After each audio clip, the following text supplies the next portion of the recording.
பிஃபோராவே நான் டிஸ்க்ளைமர் குடுத்துடுறேன். பனிமலர் ஹாஸ்பிட்டல்ல எப்ப விசிட் பண்ணேன்னா, என்னோட 4த் மந்த்ல தான் நான் ஃபர்ஸ்ட்டு பனிமலர் ஹாஸ்பிட்டல்ல விசிட் பண்ணேன்.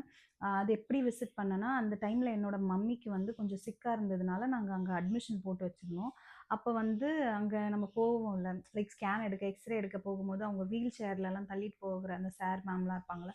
அவங்க கிட்ட ஜஸ்ட் நாங்க பேசிட்டு இருந்தப்போ, இந்த மாரி என்னோட பொண்ணு கன்சீவா இருக்கா, பனிமலர் ஹாஸ்பிட்டல்ல ட்ரீட்மெண்ட் பார்க்கணும் அப்படின்னு சொன்னதுக்கு, அவங்க என்ன சொன்னாங்கன்னா, அவங்களோட அவங்களோட பொண்ணும் வந்து அங்க தான் பார்த்தாங்க. மோஸ்ட்டா வந்து நார்மல் டெலிவரிக்கு தான் ட்ரை பண்ணுவாங்க. 2 டேஸ், 3 டேஸ் ஆனாலுமே பெயின் இருக்கிற வரைக்கும் விட்டுட்டு நார்மல் டெலிவரிக்கு தான் ட்ரை பண்ணுவாங்க. அப்படின்னு அவங்க சொன்னதுனால, எங்க மம்மி சொன்னாங்க, "நீ போய் கார்ட் போட்டு ட்ரீட்மெண்ட் பாரு. லைக் உன்னோட எக்ஸ்பீரியன்ஸ் எப்படி இருக்குன்னு பாருன்னு" சொல்லிட்டு சொன்னாங்க.